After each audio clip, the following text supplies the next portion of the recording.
Assalamualaikum dan salam sejahtera. Anda bersama saya Nabilah, Khaleeda dan ini Niaga AWANI. Seperti biasa pada jam ini kita akan berikan laporan berita bisnes kewangan ekonomi dalam dan juga luar negara dan kita mulakan dengan perkembangan ini. Ketika dunia berada di persimpangan ekonomi yang kompleks, data terkini menunjukkan bahawa kadar inflasi pengguna di Amerika Syarikat kekal pada 2.7% bagi Julai 2025, sedikit di bawah jangkaan pasaran, manakala pasaran buruh negara itu menunjukkan tanda-tanda kelembapan yang mengejutkan. Di peringkat global pula, bank-bank pusat seperti di UK, Australia dan juga Mexico telah mula melonggarkan dasar monetari mereka dan ini mencerminkan kebimbangan terhadap pertumbuhan yang perlahan dan juga tekanan geopolitik. Jadi kita akan mengulas lanjut berkenaan dengan perkara ini. Kita akan terus bersama dengan Abdul Muiz Murhalim, pakar ekonomi MBSB Research di dalam talian pada waktu ini. Muiz, pertama sekali kalau kita lihat data inflasi di Amerika yang dikeluarkan beberapa hari lepas ada menunjukkan kadar inflasi harga pengguna kekal 2.7% bagi bulan Julai 2025 dan ini adalah sedikit lebih rendah kalau kita bandingkan dengan 2.8% yang dijangka pasaran. Jadi bagaimana Muiz menilai bacaan inflasi ini yang memberi kesan kepada keputusan yang bakal dibuat oleh Fed pada mesyuarat FOMC bulan September akan datang ini? Okey, terima kasih. Pertama sekali bila kita lihat dari segi data inflasi ini memang sebenarnya kalau kita melihat kepada kebimbangan lebih kepada kesan kenaikan tarif import yang dibuat oleh kerajaan Amerika Syarikat mungkin akan menyebabkan berlaku kenaikan inflasi yang lebih tinggi. Namun bila kita lihat dari segi bacaan yang masih kekal di bawah paras 3%, ini menunjukkan kenaikan berlaku adalah agak terhad. Ada dua kemungkinan. Pertama, jualan barang yang masih ditawarkan kepada pengguna adalah menggunakan stok inventory yang lama. Jadi kenaikan harga yang tinggi dapat dielakkan buat masa ini. Dan alasan kedua, para peniaga di Amerika Syarikat mungkin menyerap kenaikan kos buat masa ini bagi mengelakkan kenaikan harga boleh menjejas prestasi jualan. Tapi bila kita lihat dari segi kebarangkalian ataupun data unjuran yang ditunjukkan berdasarkan Fed Funds Rate Futures, kita dapati lebih 90% kebarangkalian menjangka Fed dijangka akan memotong kadar faedahnya sebanyak 25 mata asas pada mesyuarat akan datang. Ini disebabkan data inflasi tidaklah begitu membimbangkan. Hatta sebahagian daripada ahli mesyuarat FOMC telah mula menzahirkan pendapat telah tiba masanya untuk Fed terus memotong kadar faedahnya kerana tekanan inflasi tidaklah begitu tinggi. Sikit jangkaan oleh Muiz, tapi kalau kita lihat bacaan terkini pasaran buruh di Amerika Syarikat juga nampaknya lebih lemah dari apa yang dilaporkan sebelum ini dan ini juga menyebabkan Presiden Trump memecat pengarah di Bureau of Labour Statistics iaitu BLS juga yang kerana beliau mempersoalkan integriti laporan yang dibuat ataupun dikeluarkan BLS sendiri.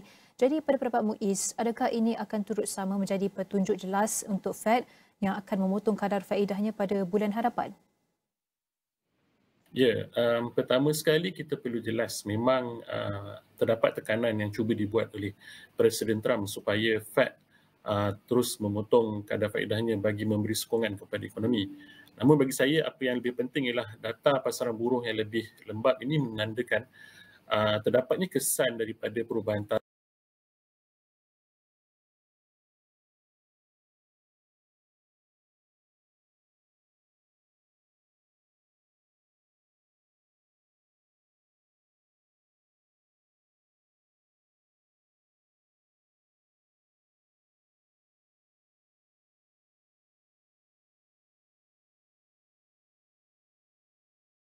banyak kemungkinan terdapat kesan kelembapan kepada ekonomi.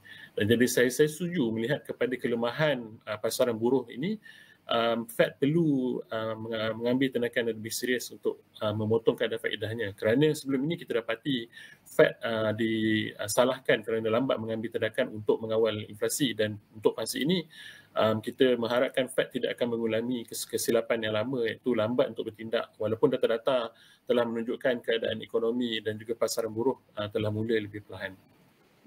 Dan menyebut tentang keadaan ekonomi dan juga kebimbangan mengenai keadaan ekonomi juga kita dapati bank-bank pusat lain seperti Australia dan juga UK dan Mexico telah pun memotong kadar faedah mereka baru-baru ini. Jadi adakah Muiz menjangka trend ini akan berterusan dan apa fokus dan matlamat sebenar bank-bank pusat yang terus melonggarkan dasar monetari mereka? Pada awal tahun ini memang saya berpendapat kebanyakan bank-bank pusat akan mula melonggarkan dasar monetary mereka kerana peningkatan kadar faedah yang agresif pada tahun-tahun sebelumnya memerlukan dasar monetary ini diturunkan kepada paras yang lebih normal.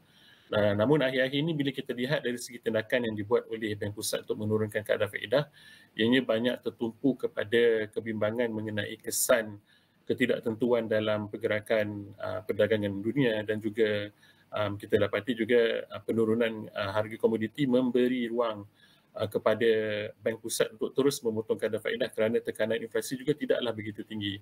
Namun saya percaya sekiranya keputusan untuk melonggarkan dasar monetary ini diteruskan oleh kebanyakan bank-bank pusat, saya dapati ini adalah lebih tertumpu kepada usaha untuk memberi sokongan kepada pertumbuhan ekonomi agar ianya dapat terus kekal mampan. Baik, Muiz, pada jam 12 hari ini KDNK akan diumumkan untuk suku kedua 2025. Jadi apa jangkaan Muiz mengenai prestasi penuh KDNK negara bagi suku kedua 2025 ini yang akan dikeluarkan hari ini oleh DOSM, dan adakah ianya akan kekal pada 4.5% seperti dalam kiraan awal yang dilaporkan bulan lepas, atau Muiz menjagakan pertumbuhan KDNK negara adalah lebih memberangsangkan, dan apa fokus utama yang Muiz akan tekankan melihat kepada prestasi pertumbuhan utama dalam dua suku pertama tahun ini, dan apa yang boleh Muiz jelaskan?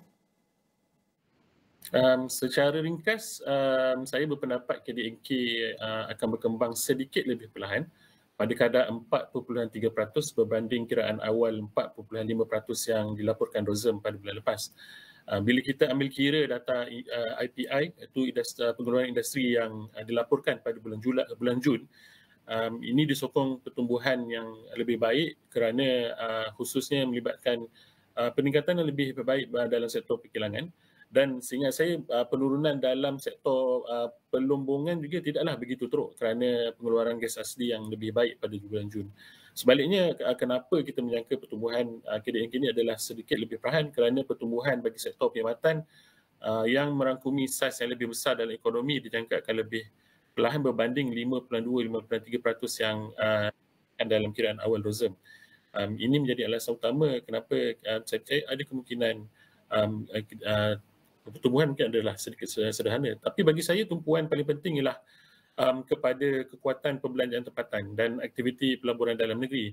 Jika ini dapat terus dikekalkan, sekurang-kurangnya kita boleh memastikan ekonomi negara mampu berkembang sekitar 3 ke 4% daripada sokongan permintaan domestik saja. Dan sekiranya ekspor tidaklah terkesan dengan teruk dan potongan OPR yang dibuat oleh BNB negara pada bulan lepas juga diambil kira, saya percaya ada kemungkinan kita mampu mencapai pertumbuhan lebih tinggi daripada 4% yang kami unjurkan buat masa ini. Sedikit kalau kita sempat lagi dalam lebih kurang 2 minit, Muiz, ke awal minggu ini DOSM ada melaporkan kadar pengangguran di Malaysia yang masih kekal di paras 3%, iaitu bacaan yang paling baik dalam tempoh 10 tahun. Apa ulasan Muiz, dan adakah pasaran buruh tempatan masih berada dalam kedudukan yang baik? Secara umum, dari segi bacaan kadar pengangguran 3% ini masih menepati jangkaan kami kerana ini memberi gambaran keadaan pasaran buruh dalam negara masih kekal sihat. Tidak dinafikan ada setengah pihak menekankan contohnya pekerja di bidang minyak dan gas yang diberhentikan, tidak kiralah sama ada mereka ini pekerja kontrak atau tidak. Ini kerana kita dapati penurunan harga minyak mentah memerlukan pengeluar minyak membuat pelarasan. Tapi dari segi makronya kita dapati keadaan pasaran buruh menunjukkan permintaan pekerja masih tinggi. Melihat kepada jumlah kerja kosong yang masih berlega melebihi paras 100,000 setiap bulan, kita dapati ini menunjukkan permintaan yang masih sihat. Selari dengan suasana ekonomi domestik yang dijangkakan terus menyokong pertumbuhan ekonomi negara, dan juga kita dapati berlakunya peningkatan perbelanjaan domestik dan juga aktiviti pelancongan yang semakin rancak.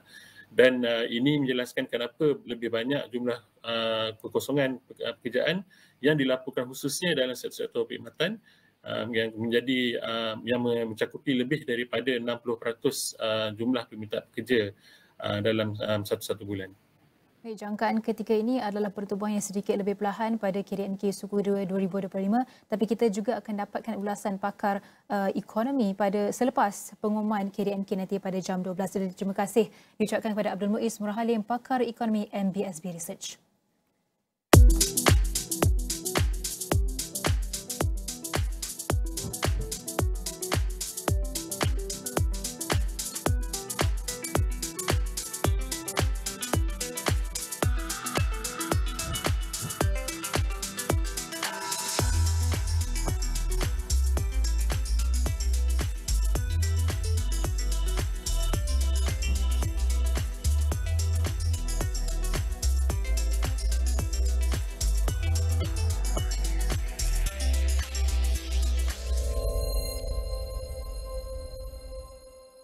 Baik, saya teruskan dengan perkembangan seterusnya.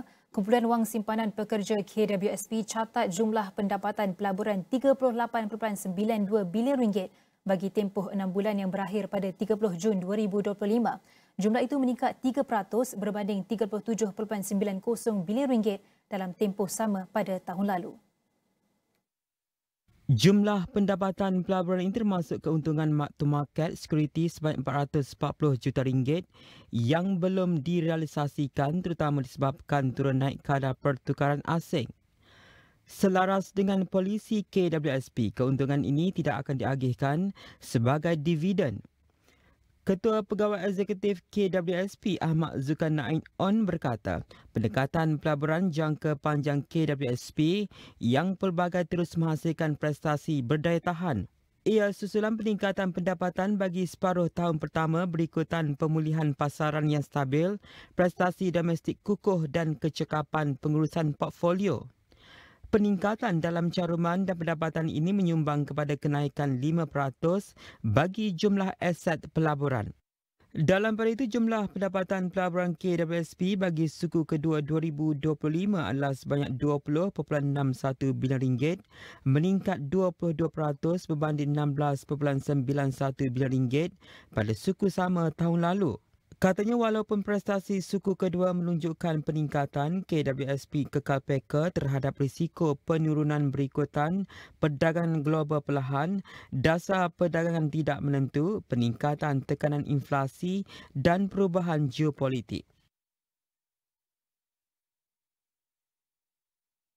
Tenaga Nasional Berhad TNB sedia meneroka lebih banyak sektor tenaga boleh diperbarui RE di Australia yang mempunyai potensi pelaburan cukup luas pada ketika ini. Menerusi nota pendidikan, TA Securities Australia berpotensi memberi peluang kepada TNB dalam salah satu pasaran peralihan tenaga yang dianggap antara paling berinovasi di dunia. Langkah itu membantu TNB meraih peluang daripada usaha Australia meningkatkan penjanaan RE kepada 82% daripada campuran nasionalnya menjelang 2030 berbanding 39% ketika ini. TA Securities yang menyertai lawatan teknikal ke operasi TNB di Australia di bawah Sparks Renewable Proprietary Limited berkata, usaha positif itu tidak mustahil dapat direalisasikan dalam masa terdekat. TNB membeli Spark pada 2023 yang memiliki ladang solar Bowman 120 MW di South Wales dan sedang membina pelbagai projek lapangan hijau. Spark melengkapkan dua lagi anak syarikat dalam bahagian RE TNB yang beroperasi di Britain dan Ireland serta TNB Renewable Sdn Berhad yang beroperasi di pasaran domestik. Pengembangan TNB ini berlaku ketika Australia mempercepatkan penutupan loji arang batunya dengan 90% daripada kapasiti 21 gigawatt dijadual dihentikan secara berperingkat menjelang 2035. TA Securities menambah pengalaman daripada pasaran tenaga yang maju seperti Australia amat berguna bagi membantu Malaysia melaksanakan peralihan tenaga sendiri. Projek laluan rel Pantai Timur ECRL yang dijangka siap Disember 2026 mampu menjadikan Pahang sebagai hub pelaburan, perindustrian dan logistik utama di Pantai Timur. Keyakinan itu disuarakan Menteri Besar Datuk Seri Wan Rosdi Wan Ismail berdasarkan perancangan pembangunan secara tersusun di 7 stesen ECRL di Pahang. Katanya stesen berkenaan ialah di Bentong, Termeloh, Maran, Paya Besar, Kontasas, Kuantan Port City dan Cerating yang membawa manfaat besar kepada semua pihak secara menyeluruh. Jelas beliau 7 stesen berkenaan berpotensi menampung keperluan industri berdasarkan pembangunan berorientasikan transit. Ini didorong dengan potensi pembangunan industri untuk setiap stesen seperti di stesen Bentong dan Termeloh yang dihubungkan dengan kawasan perindustrian yang dapat memperkukuh industri berat dan sederhana yang bakal memanfaatkan kemudahan logistik ECRL. Pertumbuhan ekonomi semakin kukuh apabila di stesen Maran ia dilihat berpotensi dibangunkan sebagai pusat pengumpulan mineral seperti bauksit, emas, silika dan biji besi. Sehubungan itu, Wan Rosdi berkata kerajaan negeri menyambut baik pelaksanaan projek ECRL sebagai pemangkin utama pembangunan ekonomi wilayah khususnya di Pahang terutama hasil kerjasama erat dengan kerajaan persekutuan dan pihak berkepentingan. Baik, jangan ke mana-mana, banyak lagi perkembangan selepas ini bersama rakan setugas Amzar, Alif dan juga Tehmina Kaoosji.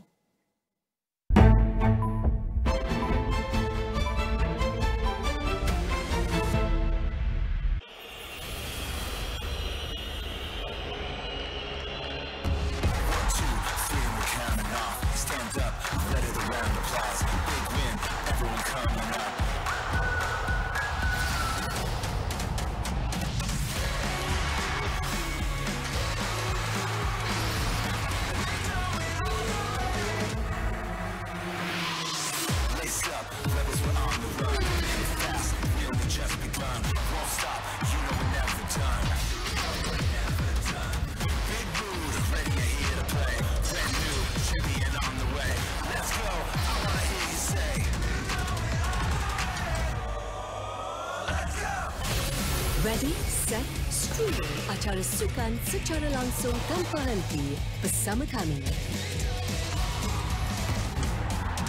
Astro, Home of Sports.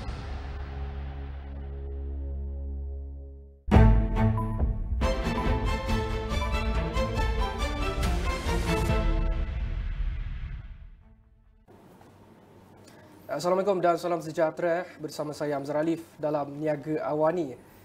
Dalam landscape perniagaan global yang kian mencabar ini, jenama tempatan yang berupaya mendominasi pasaran antarabangsa menjadi tanda kematangan dan juga daya tahan jenama tersebut. Jadi untuk itu kita nak fokuskan untuk hari ini dozi, sebuah jenama penjagaan dan juga cucian pakaian tempatan yang bukan sahaja mendominasi pasaran domestik namun juga telah menempatkan produk-produk mereka di pasaran antarabangsa termasuk di UAE, Thailand dan juga Brunei. Jadi menarik untuk kita ketahui bagaimana inovasi produk mereka, strategi pemasaran dan juga keupayaan mereka dalam memenuhi piawaian global ini yang agak rumit untuk berjaya melangkah ke pentas antarabangsa ini. Jadi untuk itu kita nak bersama sendiri dengan Ketua Pegawai Eksekutif Pengasas Dozi, iaitu Datuk Muhammad Syukri Ibrahim. Apa khabar, Datuk? Alhamdulillah, sihat. Alhamdulillah. Baik, Datuk. Pertama sekali kita nak lihat kepada pasaran domestik dulu, pasaran tempatan dulu. Bagaimana Datuk melihat kekuatan jenama ini di pasaran tempatan dan juga sokongan buat masa ini untuk Dozi? Assalamualaikum warahmatullahi wabarakatuh. Alhamdulillah, sebenarnya kita melihat pada pasaran sabun Dozi untuk pasaran tempatan itu sendiri, di mana kita perlu mendapatkan sokongan dan juga di mana pengguna-pengguna untuk kita pastikan mereka berpuas hati di kalangan suri rumah dan juga pengguna contoh untuk industri. Kita nak pastikan kualiti sabun Dozi itu mendapat tempat di hati mereka, dan sebelum kita melebarkan sabun Dozi ini ke pasaran antarabangsa seperti UAE lah. Jadi dekat sini sebelum kita melebarkan sayap pergi ke luar negara, dan kita nak pastikan sabun Dozi ini mendapat sambutan yang sangat baik dan permintaan yang sangat baik di pasaran tempatan, di pasaran Malaysia. Jadi berkenaan dengan melebarkan sayap Dozi itu sendiri ke pasaran antarabangsa, apa mungkin strategi yang diambil dan juga faktor utama kejayaan tersebut seperti Datuk sebutkan tadi? Alhamdulillah, perjalanan Dozi ke pasaran antarabangsa adalah hasil daripada perancangan strategik dan juga keyakinan terhadap kualiti produk buatan Malaysia, dan juga kami bermula dengan kajian pasaran yang teliti, memahami keperluan pengguna khususnya di Malaysia dulu sebelum kita pergi ke peringkat antarabangsa, dan membina rangkaian pengedar yang lebih kukuh dan pastikan warga tempatan di Dubai boleh menerima sabun Dozi untuk mereka menggunakan sabun yang sebelum ni bukan sabun Dozi lah kan. Sudah semestinya bila kita bercakap mengenai pasaran antarabangsa ataupun segmen premium, kita boleh katakan ia memerlukan penjenamaan dan juga penawaran di tahap yang paling tertinggi, betul Datuk? Ya, betul. Jadi saya difahamkan juga Dozi mencipta ataupun menghasilkan produk khusus untuk pasaran antarabangsa tersebut. Jadi mungkin Datuk boleh kongsikan apa perbezaan produk antarabangsa tersebut dengan produk tempatan ini dan bagaimana ia dapat mencapai selera dan juga mungkin standard pengguna di negara luar tersebut? Produk premium ini dibangunkan seperti Royal Blue yang kita keluarkan yang terbaru lah. Untuk first kali kita keluarkan untuk pasaran tempatan sebelum kita keluarkan ke peringkat antarabangsa. Cara formula dan juga pembungkusan yang sangat premium dan memenuhi pewayang pasaran antarabangsa. Sebagai contoh, dozi Royal Blue hadir dengan dia punya aroma eksklusif dan juga kuasa pembersihan yang sangat berkualiti tinggi. Manakala powder deterjen direka untuk memberikan cucian yang lebih halus sesuai untuk fabrik mewah selain daripada reka bentuk pembungkusan lebih moden dan elegan bagi memenuhi cita rasa pengguna di Dubai.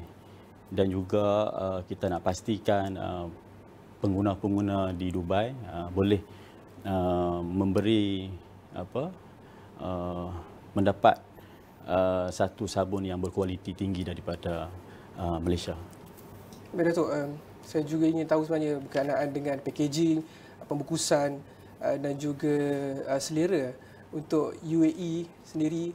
Bagaimana mungkin permintaan mereka dari segi kalau kita lihat di sebelah Afrika, pengguna banyak lagi memilih dari segi packaging yang warnanya tidak terang ataupun striking. Jadi kalau untuk UAE ni apa yang mereka inginkan dari segi sudut packaging tersebut? Di UAE ini dia memerlukan packaging yang premium dan juga dari segi pembungkusan yang sangat berkualiti tinggi nak bandingkan dengan pasaran-pasaran Asia. Dia mementingkan yang barang-barang yang sangat berkualiti tinggi. Maklumlah di UAE ini adalah negara yang kaya kan, jadi mereka memerlukan barang-barang yang berkualiti dan kita tidak boleh memandang remeh tentang kualiti produk kita sebelum kita buat penghantaran ke Dubai, supaya kita nak pastikan sabun dozi itu mempunyai satu rangkaian yang lebih meluas, bukan setakat Dubai saja. Kita nak pastikan untuk kita buat penghantaran di seluruh dunia satu hari nanti, dan itu sendirilah yang kita nak pastikan sabun dozi juga memberi impak yang lebih besar tentang packaging dan juga kualiti sabun dozi itu sendiri. Baik, dari segi memberi impak yang lebih besar ke pasaran antarabangsa itu sendiri memerlukan juga inovasi yang berterusan, betul Datuk. Jadi mungkin Datuk boleh kongsikan apa antara produk yang mungkin tengah akan dilancarkan selepas ini dan bilakah produk tersebut akan mula dipasarkan untuk pengguna? Sebenarnya produk yang baru kita keluarkan, kita akan buat pelancaran pada awal bulan 10 nanti, dan insya-Allah pada masa sekarang masih dalam pemprosesan dari segi packaging dan juga kita masih buat R&D tentang kualiti produk itu sendiri, supaya kita nak memastikan bila kita dah buat R&D, bila kita buat penghantaran pergi ke luar negara dan kita nak pastikan sabun yang kita dah buat di Malaysia ini kita nak bagi tahu kepada pengguna, jadi kita nak supplykan kepada semua rakyat Malaysia dahulu sebelum kita buat penghantaran kepada luar negara, supaya bila kita dah mendapat sambutan yang hangat di pasaran tempatan, barulah kita buat penghantaran ke UAE. Yang penting supaya rakyat tempatan mendapat menggunakan lebih awal sebelum kita menghantar produk sabun itu ke UAE. Baik, berkenaan dengan UAE, Dubai itu sendiri juga, seperti kita tahu, Dubai bukan sekadar pasaran pengguna, tetapi juga hak perdagangan dan logistik untuk rantau Timur Tengah. Jadi bagaimana Datuk melihat dari segi impak strategi melalui pemasaran produk di UAE Dubai tersebut terhadap bagaimana reputasi dan kedudukan jenama tempatan itu sendiri di sana? Kami kena menyesuaikan strategi dari dua aspek utama, iaitu produk dan juga komunikasi jenama. Dari segi produk, kami memperkenalkan formula premium dan juga reka bentuk pembungkusan yang mewah dan saiz yang sesuai dengan keperluan pasaran. Dari segi pemasaran, kami menggunakan pendekatan brand storyline yang menggabungkan elemen gaya hidup moden dan juga berkesanan produk kisah kejayaan dozi sebagai jenama Malaysia yang berjaya menembusi pasaran global. Pendekatan ini untuk membantu kami membina hubungan emosi dengan pengguna bukan sekadar jenama produk itu sendiri saja. Malah kita akan buat yang lebih terbaik untuk kita nak pastikan sabun dozi ini mendapat sambutan yang luar biasa di peringkat antarabangsa. Baik, Datuk, kita melihat kepada masa hadapan jangka panjang. Jadi bagaimana perancangan dozi sendiri dalam 5 tahun akan datang? Perancangan kita insya-Allah kita akan pergi lebih jauh. Perancangan kita untuk kita lebarkan sayap dozi ke serata dunia insya-Allah satu hari nanti. Dalam jangka masa 5 tahun kita nak pastikan dozi mencapai sasaran dan juga kejayaan yang luar biasa dan juga memastikan kualiti dan juga prestasi dari segi penjualan yang memberangsangkan supaya mendapat sambutan khususnya di seluruh dunia insya-Allah. Datuk, kalau boleh tambah sedikit, sudah tentu perniagaan ini bukan sekadar indah-indah belaka. Jadi tentunya ada cabaran tertentu yang dozi sendiri hadapi, baik dari segi tempatan dan juga antarabangsa. Jadi apa mungkin cabaran dalam membina jenama tersebut dan juga memasarkan ke pasaran luar, Datuk? Dengan skala ekonomi sekarang ni, untuk cabaran kita lebih mencabar di mana dengan keadaan ekonomi yang tak menentu, khususnya di Malaysia sendiri. Jadi kita nak pastikan kedudukan yang lebih mantap dan juga lebih kukuh di pasaran Malaysia dan juga pasaran UAE. Dan di mana sabun dozi itu sendiri kita nak pastikan dia berada dalam keadaan yang sangat-sangat terbaik pada masa kini untuk supaya kita nak pastikan di mana kita mempunyai kelebihan di sini seperti halal, jaking, kita 4 dalam 1, pencuci, pewangi, pelembut dan juga antibakteria jika kita nak bandingkan dengan pasaran-pasaran sabun di luar sana. Jadi itulah kejayaan kita yang boleh kita bawa satu formula yang baru dan menyaksikan boleh merentasi sepadan untuk kita bawa lebih jauh sabun ini, dozi itu sendiri. Datuk, terima kasih dengan perkongsian yang cukup bermakna tersebut. Jadi produk dozi ini telah mencerminkan bagaimana strategi yang tepat dan juga komitmen yang kukuh mampu menjadikan sebuah jenama tempatan itu bersaing dan berdiri sama tinggi dengan produk antarabangsa lain. Jadi saya kira setakat itu sahaja untuk niaga AWANI jam ini. Saya Amzar, Alif, salam hormat dan jumpa lagi.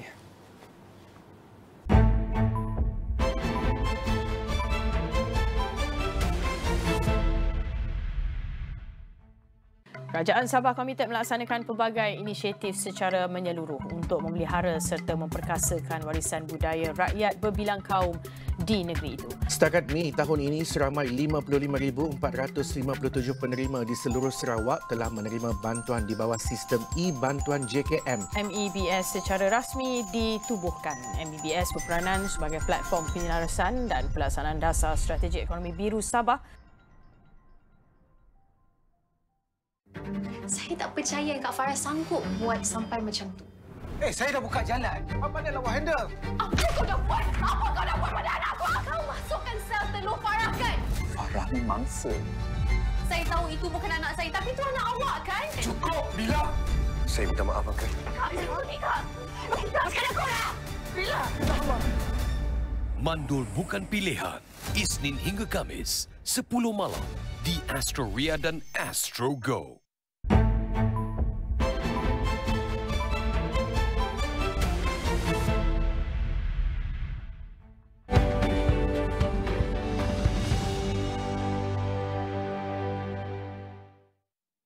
Alright, thank you for tuning in into Niaga Awani. And right now we're in the segment of Awani Green Action, where Malaysia's industrial sector is undergoing a pivotal transformation as the nation races toward its carbon neutrality goal by 2050.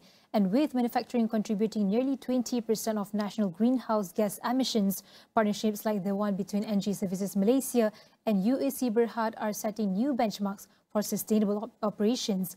And this partnership not only boosts operational efficiency and cost savings, but also aligns with Malaysia's circular economy policy framework, which urges manufacturers to rethink fossil fuel-based models and adopt sustainable practices. And as the country faces a 14.2% electricity tariff hike starting July 2025, the need for energy-efficient and low-carbon solutions has never been more urgent. So join us as Managing Director Engie Services Malaysia Wong Yin Kee and Chief Executive Officer UAC Berhad Loon Peng Wai to help us unpack how their strategic partnership is transforming Malaysia's industrial landscape. So let's start the first question to both of you on the collaboration with Engie and also UAC Berhad. So how has Engie's partnership with UAC Berhad transformed your industrial operations, particularly in modernizing and also decarbonizing utilities infrastructure? Let's start with Mr. Wong. Maybe I can start with giving a quick background of Engie's partnership with UAC. I mean, for me, it's a real testament of how industrial operations can be transformed to achieve sustainability and efficiency. And our conversation with UAC, Mr. Loon, started way before, probably about 10 years ago, when we were exploring energy efficiency solutions to modernize their compressor system, compressor plants. So we eventually we delivered about 18% improvement in energy efficiency for the compressor systems.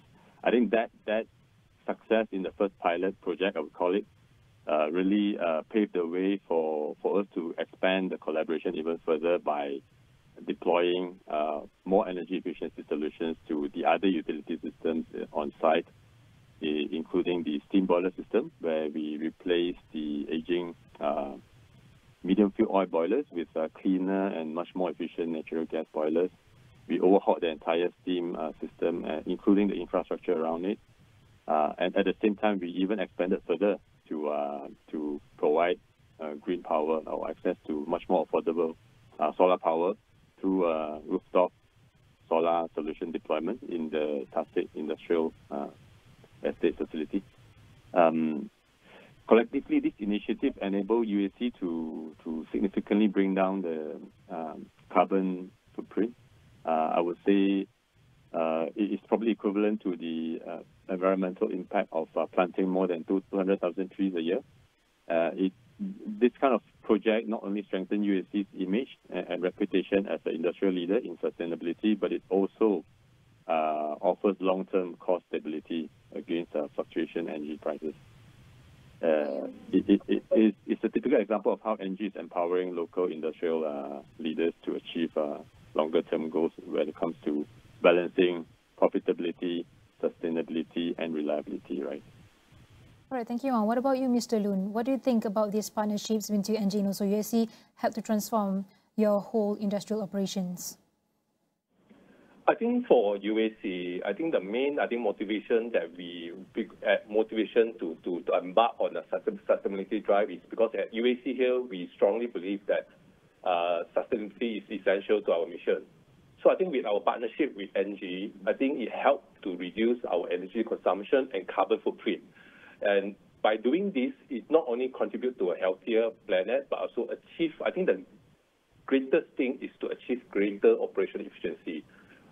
This will help benefit both our business and the community that we serve. I think as UAC here, I think we are committed to protecting the environment and the nature to ensure a better world for the next generations. I think that's the key to have a successful, partnership in sustainability is to find the right partner. I think in our case, we managed to find Engie, and Engie has been there to help UAC to enhance our energy efficiency, reducing costs and meet our environmental goal while maintaining our operational excellence. What cutting-edge technologies or perhaps innovative solutions did Engie deploy for UAC's decarbonization journey, and how do these solutions set the benchmark for other Malaysian manufacturers? So we supported UAC's journey to decarbonize with our typical flagship, what we call energy utility as a service model, where we modernize the compressed air systems and improve the efficiency by more than 15%. And at the same time, we also deploy the state-of-the-art technology for the steam boiler plant, right, by switching the fuel from medium fuel oil to natural gas. And we also revamped the infrastructure around it, including installation of new deaerator and systems that are around the deaerator. The transformation reduced carbon footprint of the steam plant significantly. We also help to adopt green energy by installing rooftop solutions on the roof, which is currently providing a capacity of more than 7 megawatt, and that is equivalent to reducing about 13,000 tons of CO2 emissions annually. So this kind of comprehensive strategy for UAC really sets the benchmark for industrial manufacturers in Malaysia. Is a way to demonstrate as well how an industrial leader can adopt sustainability goals and at the same time maintain the operational efficiency that all manufacturers are pursuing, right? Like you said, this sets a new benchmark and also a new milestone throughout these whole partnerships. But Mr. Loon, could you share on what motivated UAC Berhad to prioritize sustainability and also embark on this decarbonization journey with NG? Okay, I think for UAC, I think the main reason why we embark on this sustainability journey with NG is because in UAC itself here, I think we strongly believe that sustainability is essential to our mission. Because we believe that I think as we go by, I think more and more of our customers are getting more eco-conscious, as well as tightening of government regulation, not just in Malaysia, but I think we can see in the governments in other other countries as well. So that's the reason we have the belief that in UAC we have the belief that we must move to sustainability. By moving to sustainability, we can reduce our energy consumption and carbon footprint. Not only it will help to contribute a healthier planet, but also achieve greater operational efficiency, benefiting both our UAC operation as well as the community that we live in. Here, UAC itself, we are committed to protecting the environment and nature to ensure a better world for the next generations. So that's why I think having the right partner in our sustainability journey is very important. I think with NG itself, I think they have proven that they have helped UAC in enhancing energy efficiency, reducing costs, as well as meeting our environmental goal while maintaining our operational excellence. For Mr. Wong, before we go for a short break, for NG, in your opinion, how is this partnership with UAC part of a broader strategy to help Malaysian industries adopt low carbon solutions and actually achieve the net zero goals by 2050? Yes, as Mr. Lun rightly pointed out just now, the regulatory environment is getting more and more complex, and including even the energy sector is getting more and more complex. With the recent, for example, you can see that there's a recent change in the TNB tariff structure as well. So at NG, our role really is to help the industries in Malaysia to make all this easier, right? To make the implementation of greener solutions much easier, by taking away the complexity of having to worry about compliance to regulatory environment, for example. So we understand that industries are facing a series of challenges in lowering carbon footprint and meeting sustainability goals, which is why our proposition really is to help to make decision easier for industrial leaders and players, and at the same time to accelerate energy transition towards a lower carbon economy. We are very committed to work closely and hand in hand with local authorities and industrial players to decarbonize the entire industrial sector. There are two key goals that we are trying to achieve for our industrial partners and clients. First is to really help them reduce energy consumption and energy costs. And secondly, to really transition to a much cleaner energy supply systems where, for example, through the deployment of rooftop solar solutions. Mm-hmm. And last one, before we go for a short break, for Mr. Loon, from your perspective, from UAC's perspective, how did transitioning to more sustainable practices impact operational efficiency when it comes to cost savings as well and long-term competitiveness? I think from UAC perspective, I think by adopting sustainable practices, it has transformed our operational efficiency, cutting costs, as well as enhancing our competitiveness. I think when we do the revamping of our boiler system and also our compressed air system, it actually helped to modernize our entire operational manufacturing system and capacity. By using less energy, we have minimized waste and reducing downtime. and with that, it result in a smoother operation as well as an increased productivity. I think all this improvement is very important. These have resulted in significant cost saving to UAC itself. Not only that, it also reduce lower energy expenses, in the same time maintaining productivity. By adoption of this green technology, it also strengthened our market position and align us with our customer expectation and then ensuring UAC long-term growth. That's the reason why I think collaboration with NG, I think we deem it as been quite a successful partnership.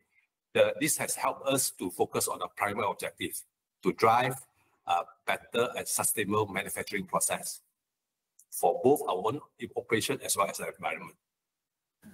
So for now, we've discussed on the motivations on how the partnerships started and how is this going to prioritize sustainability and also embark on this decarbonization journey throughout the industrial industry. But we have to go for a short break. We'll be right back.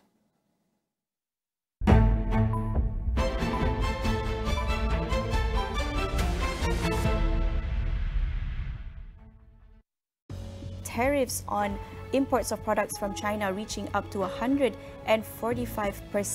Tariffs on the rest of the world are sitting at 10%, with the potential for reciprocal tariffs to be reimposed within 90 days.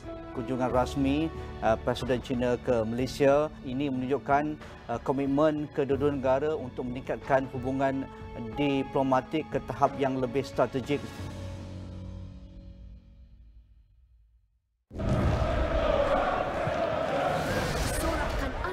Menandakan permulaan baharu Premier League. Manchester United menentang Arsenal. Siapa yang akan mula menggempa pertarungan penuh sejarah ini? One for the fans, secara langsung di Astro. Untuk para peminat, serta ikani di Strand Mall 17 Ogos ini. Raikan sepak mula musim baru bersama legenda bola sepak Nicholas Beckner. Pelanggan Astro boleh memenangi sesi temu mesra melalui Astro Rewards. One for the fans. Premier League. Exclusive di Astro.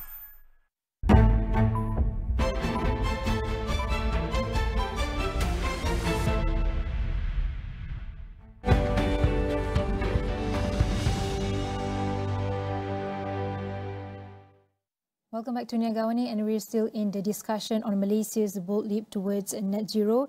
And joining me still is the NG's Managing Director, Services Malaysia, Wong Yin Kee, and also Loon Peng Wai, the CEO of UAC Berhad.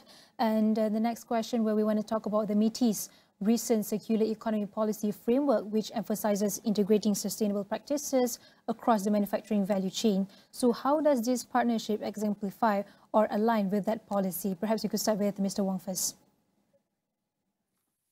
Yeah, I mean, in recent years, I have to say that we have seen many very positive efforts from the government of Malaysia as well as MITI and other authorities that are encouraging the deployment of embracing of green technologies and adoption of sustainability practices, which is very good for the sustainable future. A key focus has been to reduce greenhouse gas emissions, which align perfectly with the country's objective in a climate-friendly future. I think the transformation of UAC is a strong example of how a strong partnership between industrial players and NG can really drive real and lasting changes in the utility systems. I mean, I have to say that UAC started embarking on this sustainability journey way before the introduction of all the new frameworks and policies, right, which is about 10 years ago. And the commitment to green practices and the drive to pursue energy efficiency is evident in their step-by-step approach, which really began when we first started the partnership about 2018, when we first engaged in modernizing the compressed air plant. And through this collaboration, we can help UAC reduce the footprint and at the same time pursue energy efficiency, which these two are the critical elements in MITI's circular economy policy framework. So ultimately, it really sets the benchmark for energy transition in the industrial sector. And hopefully that will also help to achieve the nation's ambitious goal of achieving net zero carbon by as early as 2050. Maybe something from UAC's point of view, how does this partnership exemplify or align with that policy? Mr. Loon? Sure. I think from UAC perspective, we are very happy that the PT has launched the recent circular economy policy framework. It shows that, because I think like what Yingki has mentioned, I think for UAC itself, our sustainability drive started back in 2018, which is way before I think the framework has been launched. So with this recent launch of this circular economy policy framework, it's proven that UAC was correct in our earlier year strategy to move into sustainability. I think what we have done is that when we modernize our compressed air system as well as our boiler system, it helped to reduce carbon footprint while promoting energy efficiency. These two key are the two critical elements of MITI's circular economy policy framework. This partnership directly supported MITI goal of elevating sustainability in Malaysia, manufacturing, especially the manufacturing sector, by reducing emission and accelerating the adoption of green technologies. Ultimately, I think UAC goal is to achieve net zero emission by year 2050, which is in line with Malaysia goal as well. So this I think our effort are in line with, I think, this circular economy policy framework. Mr. Wang, with the plan of 14.2% increase in electricity tariffs, which is set to take effect in July this year, numerous stakeholders and also industries have raised significant concerns. So, in your opinion, how can this affect throughout the whole ecosystems? Well, the recently announced increase in the tariff has especially raised concern, especially to those vulnerable groups and energy-intensive industry, such as UAC. However, I also believe that it presents an opportunity for the industry itself to pursue a more sustainable and energy-efficient future. I think with these government policies and targeted subsidies and incentive for renewable energy adoption, we can help to reduce, I think, the impact. I think for UAC case, I think, for example, with the adoption of solar power, which we have recently started with AG back in 2024, it helped us to reduce usage of electricity grid by 27%. That represents a more sustainable approach in using less energy. So we believe that cooperation among government, businesses, and society is to ensure a just and equitable energy transition. So I believe with this recently announced tariff, it gives an opportunity for the entire Malaysian to pursue a more sustainable and energy efficient future in the long run. I mean, it's a positive impact, I might say, but what advice could you give to other manufacturers as hesitant to invest in green initiatives, given that the initial cost and also operational adjustments that is involved? Mr. Loon. My advice is that I think for all the leaders, I think business leader, we must come to a conclusion now that investing in green initiative goes beyond just a simple environmental commitment. It's a powerful business strategy that drives long-term operational efficiency, as well as generate significant cost saving, and it will boost our competitiveness in an increasingly eco-conscious market. Even though the initial investment may seem high, but we must prioritize sustainability and view it as a strategic opportunity rather than a burden. To help minimize, I think, the initial investment costs, again, it will be critical for the user or the industry stakeholders to look for a strategic partner. I think in this case for UAC, we have chosen Yanji as a strategic partner to help us to embark on this sustainability drive. The next question goes to Mr. Wong.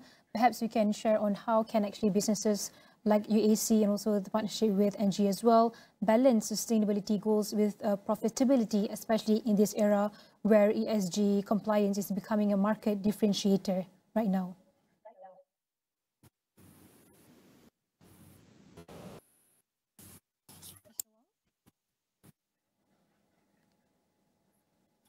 Perhaps Mr. Loon, you can take this question first. Mr. Loon or myself? Mr. Wong, please. As for me, yes, definitely. I think to balance sustainability goals with profitability is never an easy solution. But I think one of the ways is to really push for the implementation of sustainable solutions, and at the same time find a model that allows cost savings is eventually on a net basis, right? So I think what our value proposition allows is exactly that, right? Is to achieve a balance between reducing carbon footprint and improving profitability, because our solution in all the projects that we implement, it always allow a net cost savings to the customers and the partners. So you improve your profitability by implementing ESG or green technologies. So that is exactly the zero capex model that we are deploying that will allow to achieve. So to encourage more sustainable practices, what kinds of incentives or frameworks, perhaps whether from the government or private sectors, do you think are necessary for accelerating green industrial transformation in Malaysia, Mr. Wong? I think a combination of incentives by the government and also for business is essential.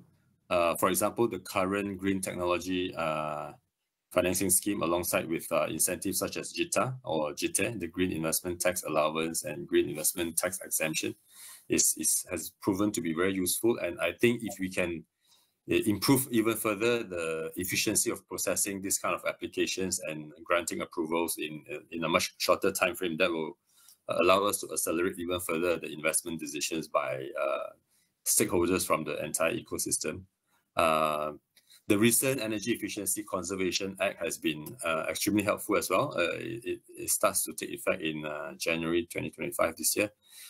It emphasizes further the importance of energy efficiency, and the government now mandate the measurement of baselines and reporting of baselines, which eventually will translate into commitments to improve energy efficiency especially for the energy-intensive industries. It sends a very strong signal that the government is very serious about energy conservation and carbon reduction. At the same time, I think private sectors are also stepping up. If you look at Malaysian banks, they are very, very enthusiastic in offering financing support for decarbonization projects that we are deploying, for example.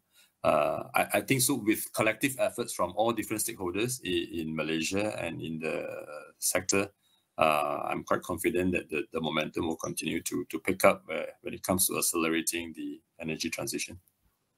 So from deploying cutting-edge solar and also energy efficiency solutions this is all to align with the national sustainability goals. So with Malaysia's goals of achieving carbon neutrality by 2050, how do you see the partnerships like this driving the industrial sector towards that vision? And for Mr. Loon, what's next on your decarbonization agenda? I think for UAC itself, I think we are on track to achieve our internal target of 27% reduction in carbon emission by 2025. That I think we are on track. But our long-term goal is to have net zero emission by year 2050. So from now until 2050, from a UAC perspective, we have already identified our long-term plan, so our both short-term and long-term framework on what are the things that we need to achieve to ensure we are 0% carbon emissions, net zero carbon emission by year 2050. So what we have done internally for UAC itself, we are looking at our internal process, internal process from cradle to grave, looking at the way how we can further reduce, I think, carbon emissions, reducing energy consumptions. So this is an ongoing effort from UAC itself. I think this is, where I think we are looking at more together with, partnership with NG to look at what are the new technologies that will come in from now until year 2050. What are the new technologies that we can further implement to our processes to bring down our net zero carbon emissions. So that is our long-term framework and goal for UAC. For Mr. Wong, before we end this discussion, what are the next big innovations in sustainable energy solutions for industries that you have under NG?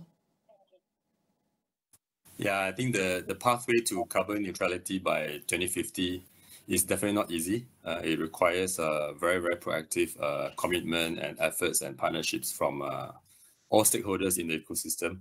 So it's really my hope to see all stakeholders working together and pursue an aligned goal of achieving sustainability in the future.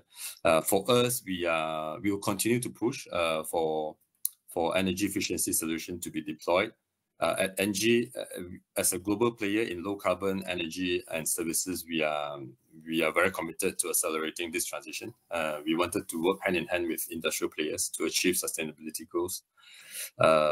We will continue to offer our expertise and our solutions, including our zero capex financing model to make the journey easier and more straightforward for industrial leaders.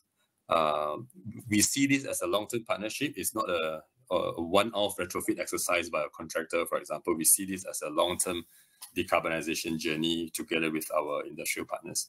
And usually we will tailor and we'll design our energy solutions around the changing needs of our industrial clients when it comes to their energy consumption patterns or their production growth patterns, for example. So the goal really is to ensure that industries can play an active role in contributing to Malaysia's carbon neutrality target. And at the same time, of course, to help the industrial players improve their profitability and efficiency as well. One factor or topic that I wanted to emphasize here is also the fact that NG will continue to promote the deployment of district cooling systems for large-scale developments or city-scale developments, for example. That is something that is at the core of our heart.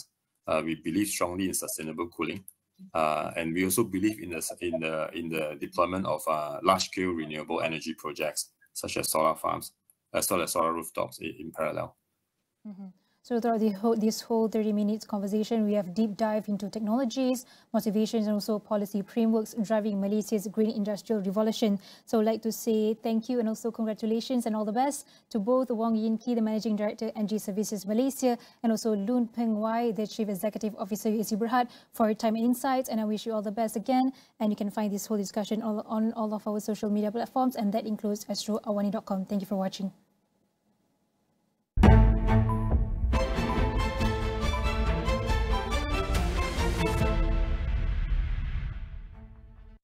When the superpowers move, the ground shifts. Power isn't just about might anymore. It's about narratives, networks, negotiation. We go beyond the noise to deliver laser-focused analysis on how power moves and what it means for the world. This is AWANI International, reporting the shifts in power affairs shaping the world.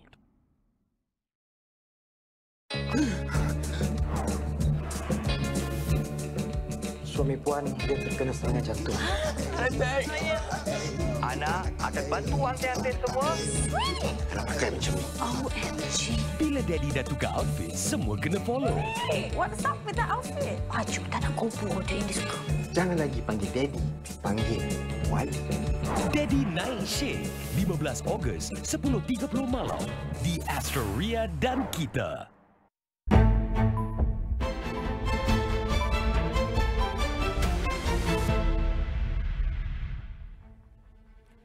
Hello and welcome to Niaga Spotlight with me, Tehmina Kaoosji. Niaga Spotlight takes us through the week in economic analysis and future affairs. Now, this week on Future Affairs, we spotlight the topic of AI governance and talent pipelines for ASEAN. Now, Malaysia is building the digital rails that could define ASEAN's AI future. Billions are pouring in. Microsoft with $2.2 billion USD, Google with $2 billion USD, and Tenaga Nasional, on the other hand, Tenaga is investing over 43 billion ringgit to power it all. Malaysia also just hosted the inaugural ASEAN AI Malaysia Summit, a first of its kind regional convergence to catalyze collaboration, governance, and innovation in artificial intelligence. But here's the big question. Will we own this ASEAN AI future or lease it from global giants? The AI talent race is just as fierce. Malaysia's annual AI talent brain drain sits at 5.5%, well above the global average. And while the digital economy could hit 25.5% of our GDP this year, fewer than 1 in 5 Malaysian SMEs are using AI at all. That is a red light for the economy. Niaga Spotlight today discusses how to lock in AI investments for long-term growth, plug the talent leaks while ensuring that no business is left behind. This is not just a tech story, it's one that involves power, economics, as well as AI sovereignty.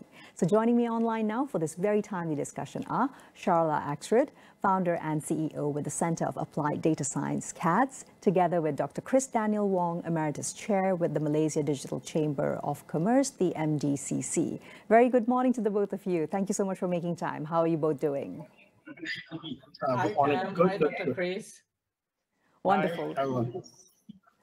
Glad to have the both of you with us. So I've got an opening salvo for the both of you. Now, one thing that is so clear to anyone who uses AI, Sharala as well as Dr. Chris, AI model capacity is doubling roughly every 7 months. So this is far outpacing the speed of legislation.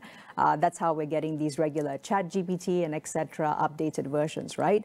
And despite this lightning speed of innovation, even the bottled water that you drink actually has stricter regulations around it.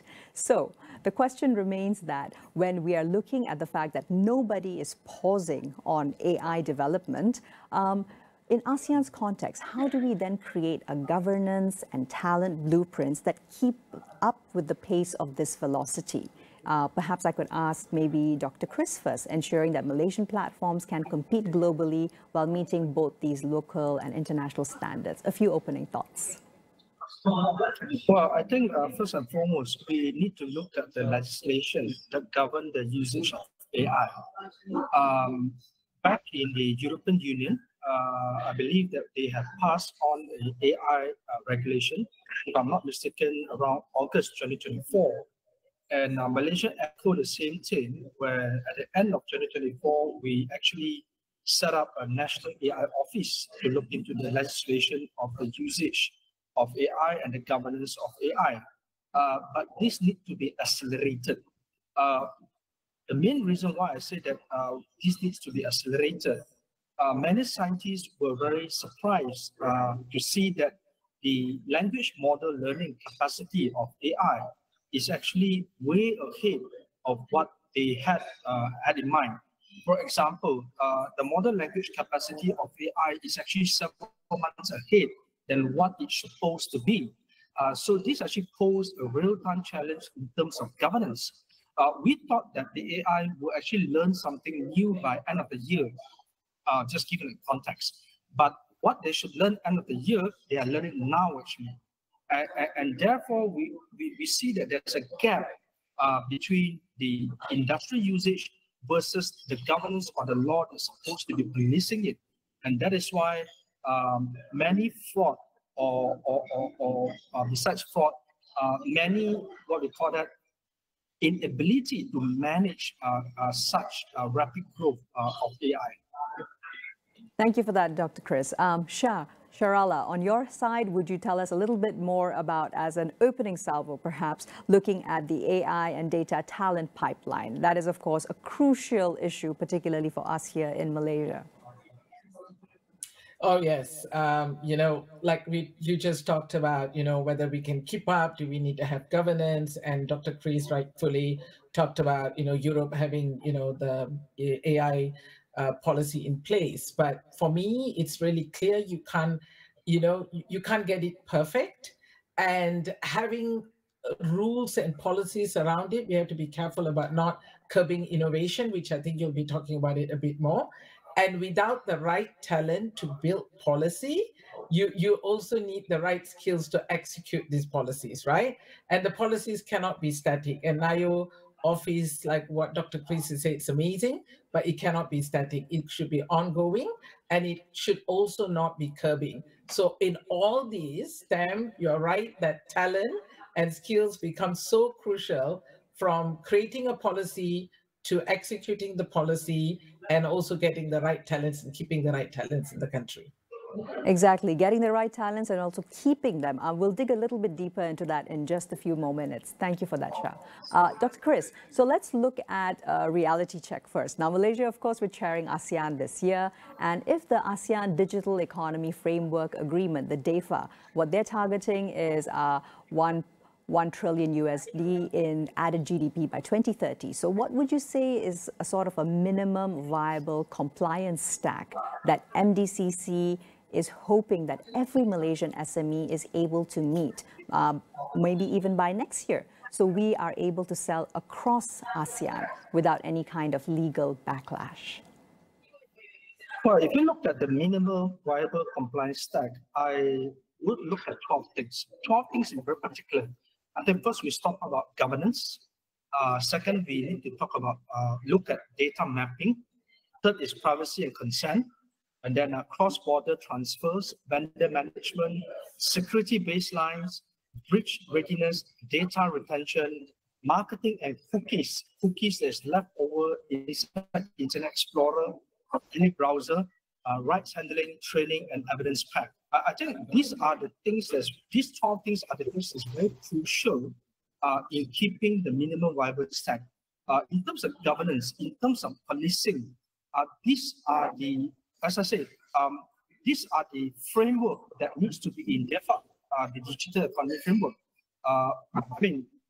Malaysia is right now being driven almost 30% of this GDP by digital economy. And as we move forward, the number is going to keep on increasing. And there's a need to look into these 12 points that I mentioned just now, so that SMEs not only can sell across ASEAN, but they can sell across without data law conflicts. And the 10 ASEAN countries, including EU, has to come up with what we call common framework, covering data transfer, consent, breach alerts, so that everything is aligned. And one more thing that I want to add on is that Malaysia has its own PDPA. And I thought that the PDPA has to be amended in line with the DEFA frameworks of ASEAN frameworks and also EU frameworks. As what I said earlier on, so that when businesses sell across border, especially ASEAN, there is no data law conflicts. That would be my response. Well said indeed. Now, of course, our PDPA amendments for this year, they add data portability, mandatory DPOs, and also breach notification. And this style of adequacy style transfer regime, it's good for an SME starter pack. But also then comes the enforcement part of things, right? Thanks for that, Dr. Chris. Shah, going back into speaking about talent. Now, also, Microsoft says its Malaysia plan includes mass skilling hundreds of thousands. And CADS, of course, aided in scaling earlier programs. So I think you'd be the perfect person to post this to. So how do you multiply certified data scientists from thousands to hundreds of thousands without diluting quality? And this is what we're going to need in the medium term. This is not even a long-term issue, right? Yes. Yeah, this is my favorite topic, right? Mass skilling fails if it's based on tools. So a very unpopular opinion, but tools come and go.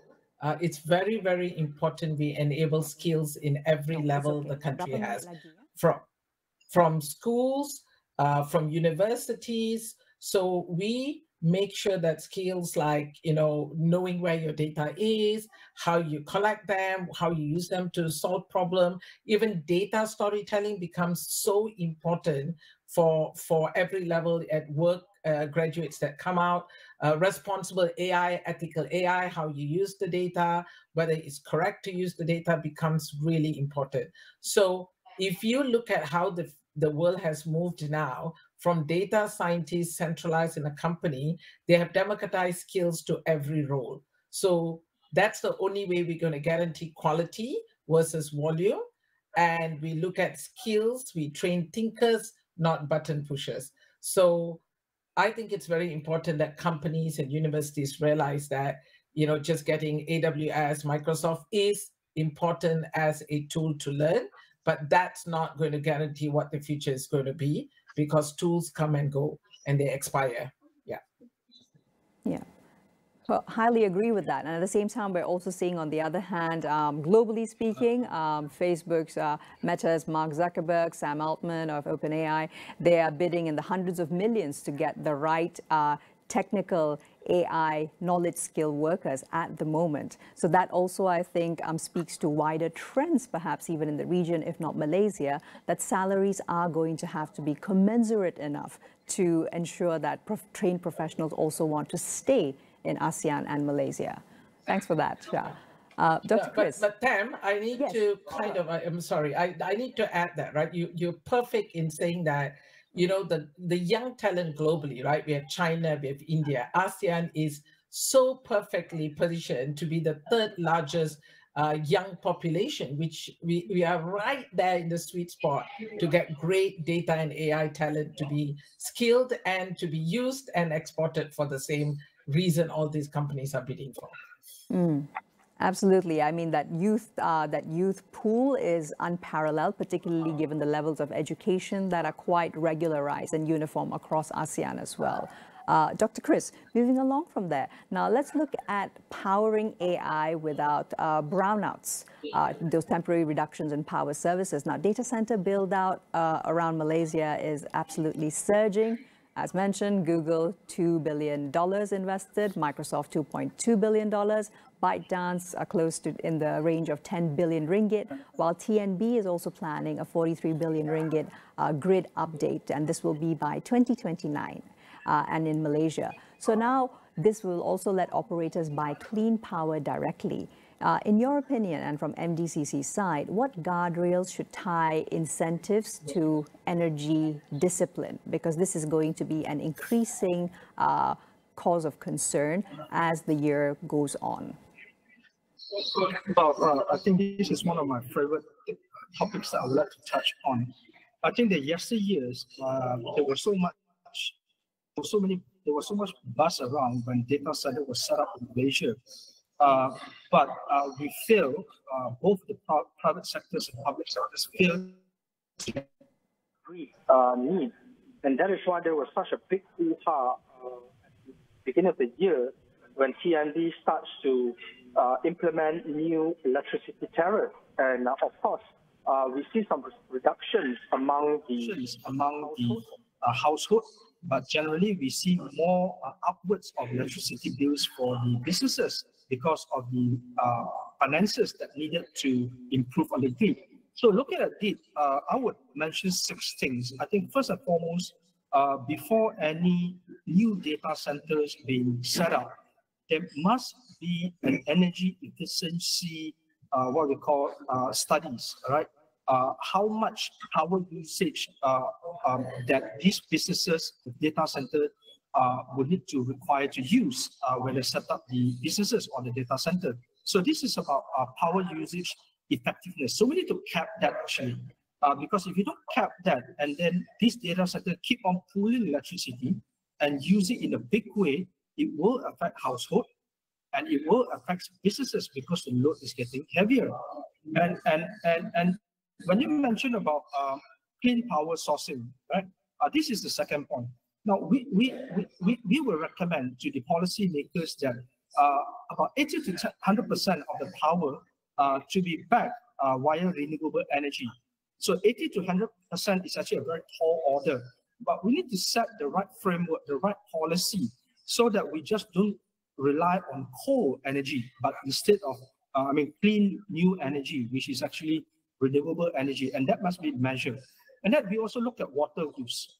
We need huge amount of water use, and we are talking about raw water that also will stress out the water usage, both the household and also the businesses. And if you recycle the water that after being used, how effective in terms of water usage effectiveness will then be used on the recyclable water, not only new water, right? And then we also need to look at grid impact checks. When the grid is overloaded during peak demand, there will be stability issue on the grid. Also will affect household and businesses, right? And perhaps the agency that's promoting businesses, like for example, you mentioned Google, ByteDance, Microsoft, and so forth, there must be a form of tax break and tax incentive, like for example, a gold tier tax incentive that allows operator to only claim tax incentive when they meet all these KPI that I mentioned just now. And last of all, of course, the relevant body needs to monitor and produce transparent report.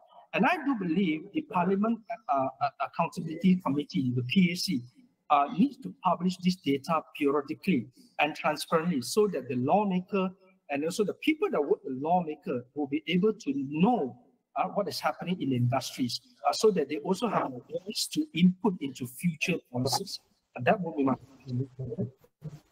Thanks a lot, Dr. Chris. I think you really hit the nail on a couple of those most urgent issues. And of course, zooming in a little closer when it comes to, in particular, water, of course, as an essential resource when it comes for the cooling purposes, etc. Perhaps one very important parameter that is still missing overall is the fact that Malaysia currently also actually allows for the use of potable water for cooling. So that would perhaps be the most important thing to urgently legislate, particularly considering the concentration of data centers when it comes to high volume usage states such as Selangor as well as Johor. Thanks a lot for that, Dr. Chris.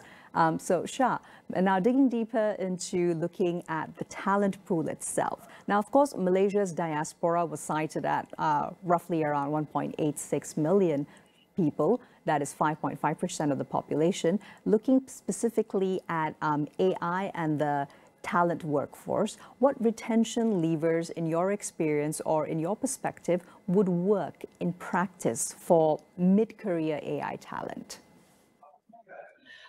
This is an issue, right? So I'm equally kind of that, brain drain that Malaysia has faced. I left the country and I came back and to start CATS. And, 5.5%, we have that on brain drain, but we have about 11% of graduate unemployment in the country. Now, the key thing about retaining talent, it's never really about salary. It's always about giving opportunity for growth, giving opportunity to work on world-class projects.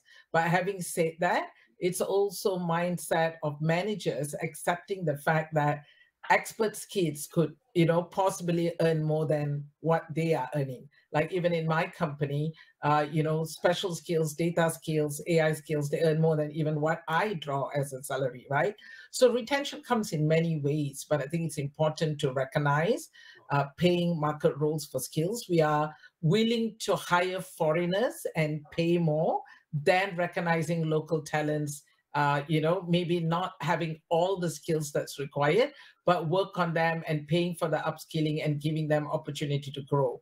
And also, I think it's important to understand and build a, growth pathway for them, right? What's your next career progression?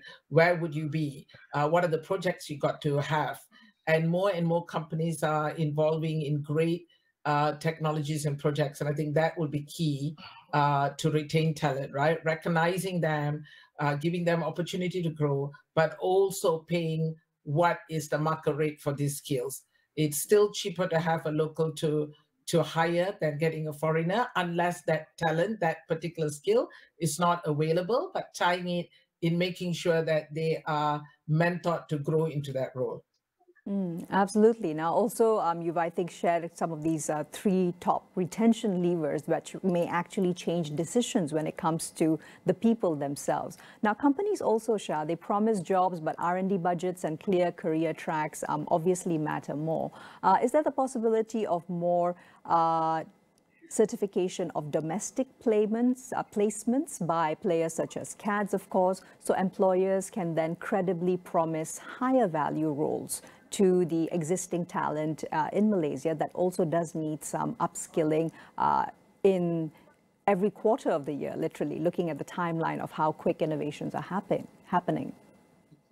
Absolutely, right? It's, the word lifelong learning is so loosely used all the time. But, companies are investing, but the way they are doing it is very ad hoc. Like how we used to do all this while about, you need something and you upskill them, then you let it go. But today, more and more companies are looking at upskilling using AI as a strategic way of, monitoring, recognizing what skills that needs to be there, and enabling individuals to be able to consume skills as they go. So no more like, fixed framework and, hope and pray for the best. because even those upskilling framework needs to be agile and continuously updated. And the only way you can do that is having AI embedded in that. So absolutely, you're spot on about having the right certification. I think the part of certification becomes really important to ensure people have, gone through and finished it, but more so applying these skills in companies. This year, nearly all the companies are looking at ROI, return of investment of all the upskilling efforts we have done, have people going back to their tables and offices and applying these and delivering outcome like, process optimization, new revenue opportunity. And that's what companies are looking at, not just upskilling, but making sure that it's applied and they see a return in whatever they've learned. Clearly, that lifelong learning model, it has to be applied, I think, even more urgently when it comes to AI and upskilling. Thank you, Shah. Dr. Chris, let's dig deeper into something that you had, of course, briefly touched on earlier in the opening, the quandary that we're facing now of building once but complying twice. Now, as mentioned, the EU AI Act, it entered into force late 2024, August, and imposing duties on high-risk AI. Malaysia, of course, we did launch our NAIO, our National AI Office, also in December 2024, steering standards. Now, on MDCC's side, what would be a blueprint, perhaps, so Malaysian platforms can ship AI features that satisfy both EU as well as ASEAN rules without having to duplicate costs? Well, in my opinion, we need to adopt an AI governance system. For example, ISO or IEC standards of 42001 that can be both mapped to EU AI Act obligation and the ASEAN AI governance principle. So when we are able to adopt a standard AI governance system, therefore both of the processes, both regime can be made into one regime, and then both processes are met. So then we are able to manage the scope of risk, right? The scope of risk or the risk scope, where we are able to use the EU high-risk category as a Malaysian standard baseline. And then the rest of the ASEAN will then follow naturally, because this year we are the chair. So this year, as we said, it presents a very good opportunities for Malaysia to take the lead in mapping up this standard baseline. So we need this so that we are able to cover not only EU but also ASEAN as well. So in all, we want to encourage the policymaker to create a standard AI technical file template that is recognized by both EU and also ASEAN. And as I said, once it's unified, right, we can then monitor it together. And importantly, we are also able to share the same registry fields because the standards and the systems are both the same actually. Then this is what you meant, right? This is what you meant by build once but comply twice. And if we are able to do this, not only we comply twice, but because of the forward-looking, we are then able to comply 3 times actually. So this is something that we need to look ahead, not only 5 years, 8 years, but 10 years ahead on how to unify the system between 2 regions.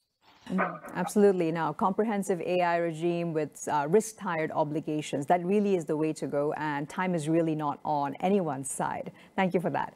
Shah, now looking at diversity, which is, of course, an economic lever. Now, CADS has also been very visible on women in data. What sort of program design actually improves female retention into more senior AI roles in Malaysia, judging from what you have been involved in most recently? I think there's a lot of females now leading, chief data officers, chief AI officers. It's amazing. But I think what would really help is have more sponsorship at work than mentorship, right? I always say women should need more visibility in the organization, and that's the only way that's going to happen is get more internal sponsorship for them to grow and give the support. I mean, we have all the re-entry program the government has deployed over the years, coming back to work, all that is fantastic. And the issue has always been not getting women being in STEM or AI. It's always about keeping them, in the workforce, right? Visibility is another thing. I think a lot of these amazing female leaders in data and AI are not very visible out there. And I would encourage more and more women to go out and talk and share what they've been doing and how they grow.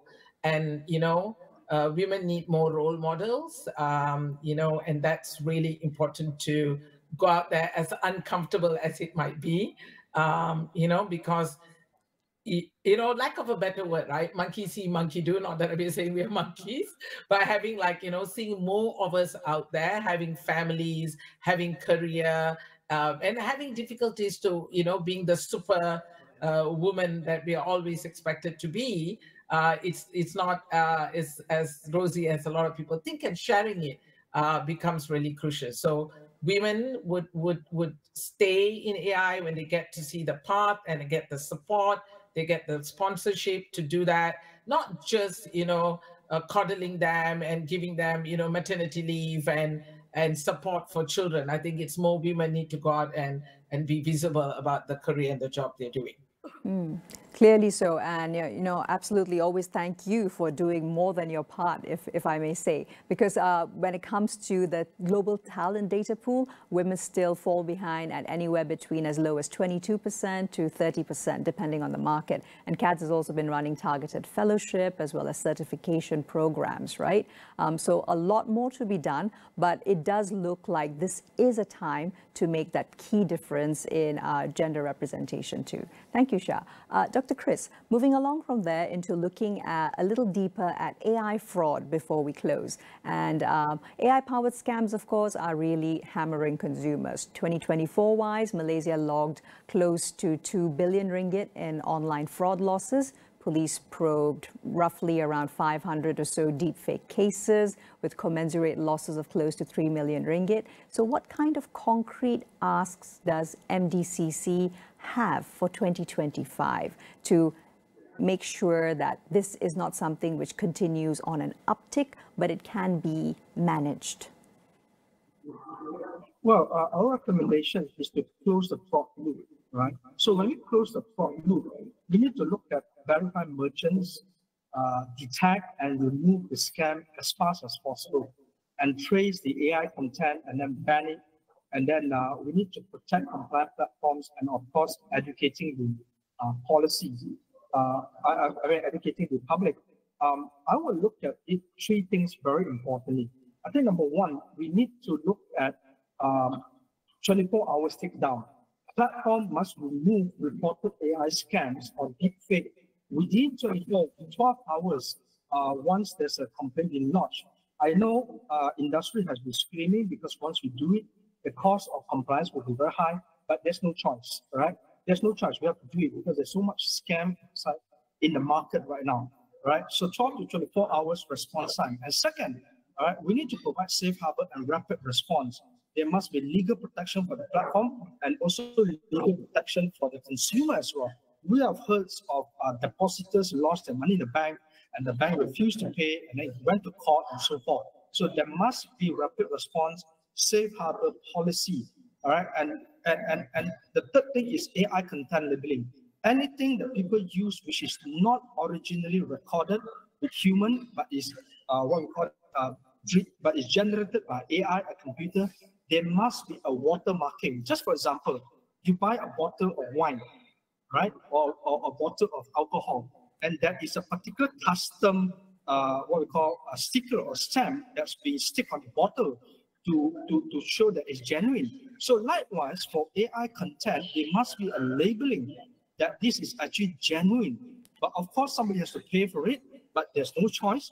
But this is the only way that we can actually protect people from scam.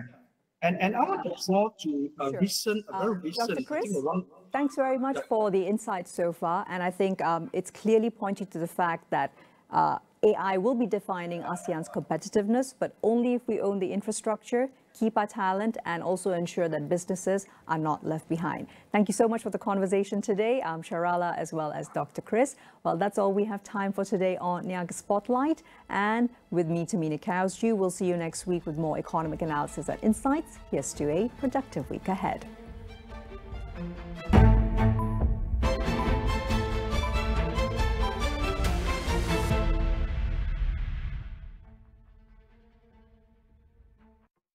Dibawakan oleh penaja utama jelajah Jiwa SME, Unified Business, rakan digital pilihan anda.